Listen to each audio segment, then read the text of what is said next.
welcome to Culture by Neurodesign. I'm Lisa College. I am the CEO and founder of Lisa College Consulting, and in this podcast, what I talk about is how investing in a single inclusion initiative, cognitive inclusion, will improve your people metrics, think engagement, think retention, think wellness, as well as your business metrics, think profitability and innovation and your ability to attract talent. I'm recording a series of episodes at the moment to invite you to get to know me and what I stand for and my experience and so on, because I've just launched this podcast. In the last episode, I talked about how I went from being indifferent to DEI, diversity, equity, and inclusion, to gaining a couple of insights that made me passionate and convinced that I wanted to focus on cognitive inclusion. And that was really because cognitive inclusion is a program which is inclusive of absolutely everybody and gives you personal and business improvements. In this episode, what I want to share is how I ended up taking the jump from being passionate about inclusion in a corporate environment with a job and a monthly paycheck to actually taking the jump to starting this business. So this episode is called From Personal Experience to Leadership, Why Inclusion Became My Career Priority. And I'm going to structure this podcast by talking about two things. One is my personal experiences, and the second is the benefits awaiting your organization. It's a combination of those two which convinced me that I wanted to start this business. So let me start with personal experiences. Well, the personal experience that really catapulted me into inclusion was the birth of my son. He's my second child. He's called Chris. And after a few years, we found out that he is autistic with learning difficulties. And that is why I wanted to get into inclusion. Once we knew what we were dealing with, I decided that I wanted to build a world that was better for him. Right? It was better for him now in terms of how he could play and learn and engage, but it would also be better for him in the future when he was old enough to get a job. Hopefully to live alone. We wanted to make him better equipped, as well as the world better equipped to receive him. Right, so it was a two-way ambition that I had. It was scary. It was a whole new world that we entered with a whole new set of language, a whole new set of priorities. A whole new set of worries about what it meant for Chris and for our family. It certainly wasn't nothing to take that decision that I wanted to make the world a better place for him. Really, at the beginning of that journey, I am indebted still to a team member who put up her hand and gave me some coaching based on her own experience of guiding her neurodivergent child, not autistic, a different neurodivergence, but a lot of the same shared concerns were relevant. She gave me some coaching about how to get started in this area. One of the things that she did was to introduce me to some people in a similar situation to me, and I learned that there were actually lots of people in the organization that I was working at with these kinds of concerns, and I had never known that. They were hidden, but it was really a significant and hidden burden to a lot of people. A lady who was giving me some coaching also suggested that I should join the Disability Inclusion ERG. Whether you think about neurodivergence as a disability or not, that was the place that it fit in that organization. The definition of disability that I like does actually include neurodivergence. It can sometimes be experienced by people as a disability, although there's an awful lot of positive things about it as well in a business environment. But anyway, she suggested that I join the Disability Inclusion ERG, and I wibbled about that for ages. I'm telling you that because I want you to understand that it was a really big deal to declare myself as somebody who was impacted by disability. And it felt like signing my name on the form to join this ERG was a big declaration. At first, when she suggested it, I wasn't quite ready to do it, but I kept coming back to it. I kept finding out more information about what this ERG stood for, and I found that I liked it. So I took the plunge after about 3 months, and I became a member. And when I did become a member, I decided that I wanted to go all in. I didn't just want to be a silent observer. So people, that's fine. That's not really my style. I really wanted to go all in. I wanted to confront things, to announce myself, to be open about my situation. I mentioned that I learned that there were a lot of people who were hidden and felt unseen because they themselves were neurodivergent or because they were caring for somebody with a disability. And I decided that it would be a good use of my leadership position to talk openly about being the mother of an autistic son. I hope that it would help a few people, as the lady who coached me had helped me so enormously. And at around about that time, a couple of months later, it was going to be the International Day of People with Disabilities. It's the 3rd of December every year. And so there was an opportunity to communicate on a company-wide platform about my situation and talk about it in a way that I could make positive and enabling. And so I did that. Again, it felt like a really big deal, but I was so pleased that I'd done it in the end.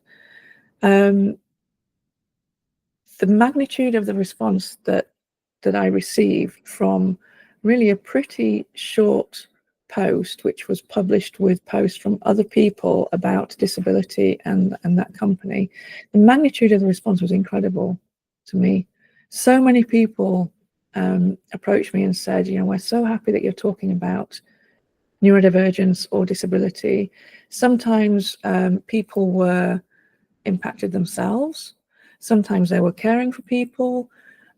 Sometimes they recognized some of the things that I was talking about in somebody who was important in their life and started to wonder whether their mother or their brother or whatever was neurodivergent, and whether learning more about it would actually help their mother or their brother to be happier and to function better in their lives. But the size of the response was incredible, seemingly just having a focal point where people could connect to was very, very important, and it made a big difference for people. So in parallel to this coming out, and I will describe it as a coming out because it really felt like a big announcement and a big change in my in the way that I wanted people to see me. I also quickly became the lead of the Disability Inclusion ERG. So I joined it and I ended up becoming the lead as well about 2 or 3 months later. And that position as the lead of the ERG confirmed what I found as an individual. So it gave me the ability to talk to an even wider community of people who were impacted by neurodivergence or another kind of disability. It was a community of people who understood. They didn't judge, they understood. And that made a massive difference to my mental health, to my resilience in coping with what was still quite a confronting and scary situation. But I also observed what a difference it made to many, many other people, not just to myself. And that community, that support, just knowing that you're not alone in the situation, is hugely meaningful to the many, many people in your organization who may feel frightened, overwhelmed, alone in dealing with what they're dealing with in their personal lives. If you don't have a culture in your organization that helps those people to address that situation, then it's very, very easy for those people to burn out. So that's the end of what I want to share about the personal experiences which contributed to me taking this decision to start my business. in cognitive inclusion. And secondly, I want to talk about business experiences. And I'm not going to go into huge depth here because this is going to be a big focus for future episodes. But I do think it's important to touch on it, to explain my decision to you. And the reason is that, in my opinion, it's not enough for a business, for an organization, to do something purely because it's the right thing to do. That's the role of society. A business has a second responsibility, and the responsibility of a business is also to provide value to its customers, to its owners, often to its shareholders. So I think it's not fair to expect a business to do something because societally seen it's the right thing to do if it doesn't also provide value to the success of the business. So that side is something I still haven't addressed in sharing my personal experiences. So let me do that now. When I found out about Chris being autistic, I started to research what we could do to help him. And there's an awful lot that you can do, and we put some of those things into practice in our personal lives. And after a while, I started to think, what would an equivalent be in a business environment? And it's not very difficult to find equivalents of what you would do for a child in your personal life, actually to apply to adults in a business environment. Now, as the lead of the Disability Inclusion ERG, but also as the chief of staff of a large department whose role was focusing on improving the health of the team, I had fantastic opportunities to work with not only my own department, but groups wider afield in the company to see what the impact will be of making those behavioural changes that I was researching. And what I found was that even the kind of very initial things that you would do to change behaviours, these are the kind of behaviours that you would want to put in place at the beginning of a cultural change programme, even before you get to the subsequent stages. So even these kind of initial changes in behaviour were having a significant impact on people's wellness and happiness and satisfaction and so on, but also on business performance. So let me give you a couple of examples.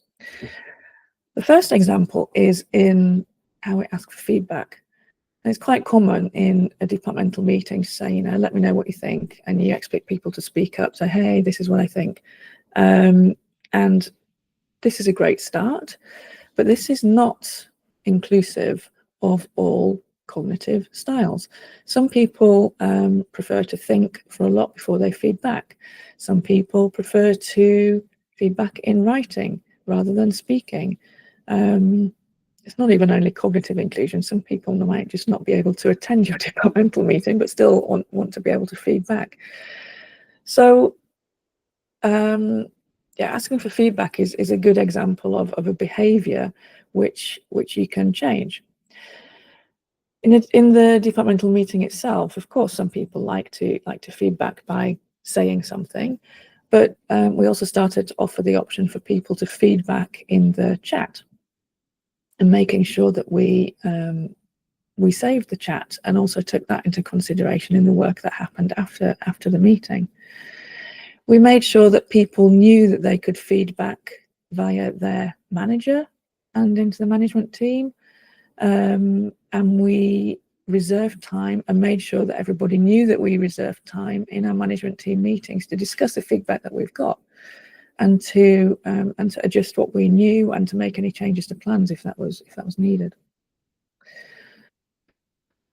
We also opened up the opportunity of giving feedback via me. So in my role as chief of staff, I didn't have direct reports, and that was intentional because we wanted somebody who was neutral, in essence, the Switzerland of the management team. I didn't have any vested interest because I didn't have any direct reports.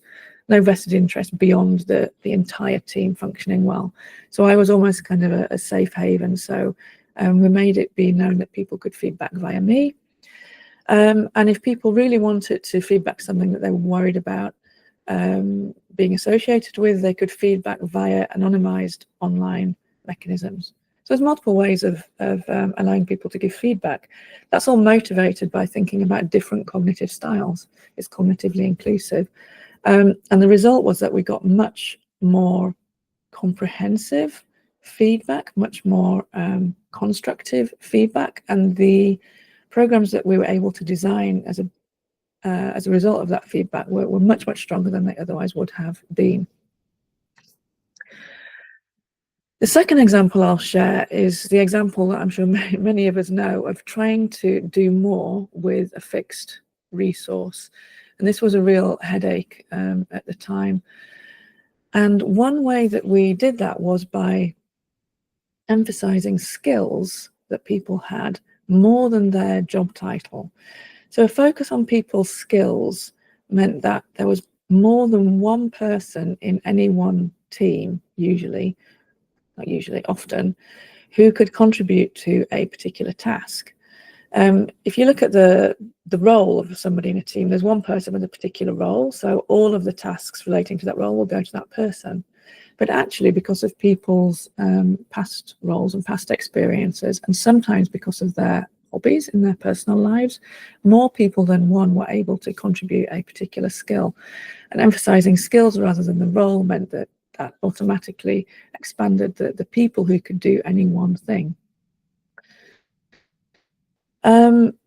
This also enabled people to coach each other. People started to learn from each other and shadow each other, and people use this as a way to test out new roles. If they thought they might be interested in doing something, but they weren't quite ready yet to embark on looking for a new job or taking a leap into a new job, they could test it out. And that was also a time saving, right? So not all of the coaching or mentoring had to be done or arranged by the person's manager. People were taking a lot of it, a lot of the responsibility for upskilling themselves. So that really enabled us to do more with fixed resource. Now, this idea of a skills-focused, outcome-focused approach is one of the core components of a cognitively inclusive culture, looking at what is done instead of how it is done. Is really a core of a cognitively inclusive culture. So that's another example of how the kind of behaviors that we started to implement in the beginning can really impact business outcomes. Now, I haven't given you any concrete examples of metrics yet or of percentages, but let me share that in that cultural transformation that I led as Chief of Staff, we measured a lot of people metrics. And let me mention that engagement, satisfaction, and employee net promoter score, ENPS score, they all went up by tens of percentages. It's probably pretty obvious that if you do this kind of work, you're really going to improve the engagement of people in your organization, improve that engagement with each other and with the mission that you're trying to deliver. And if you look at the business literature, you can find quite a lot of metrics about improvements that derive from engagement. So comparing the companies, and this is cross industries, cross geographies, cross size of organization, but comparing the most engaged with the least engaged organizations, examples of improved people metrics are 68% higher well-being, a drop of 78% in absenteeism. That's actually the only metric that I found that drops. Everything else goes up. And 51% lower turnover of staff. And if we move from the people metrics and look at the business metrics, just a few examples. In the most engaged organizations, 23% higher profitability, 15% higher productivity, 10% higher customer loyalty, 19% more innovation revenue. So with my own experience in the business, but also the research that I did, I saw that there's just astounding potential of investing in a cognitive inclusion program to adapt an organizational culture. It's inclusion for everybody. It's completely fair. It involves everybody, and it has a measurable impact on the individual side and on the business side. And what I decided was that I wanted to convey this message and do this work with more companies than just the company that I had worked in. I'm forever happy that I was able to learn this. And then that company gave me the space to experiment with this and to test out my ideas. But really, in the end, I wanted to take this potential to more places than the one company. And that's why I started this business. And that's why inclusion became my career priority. And I'm now the CEO and founder of Lisa College Consulting. In the next episode, I will talk about my approach to de-risking cultural change. But in the meantime, I'll say thanks very much for listening.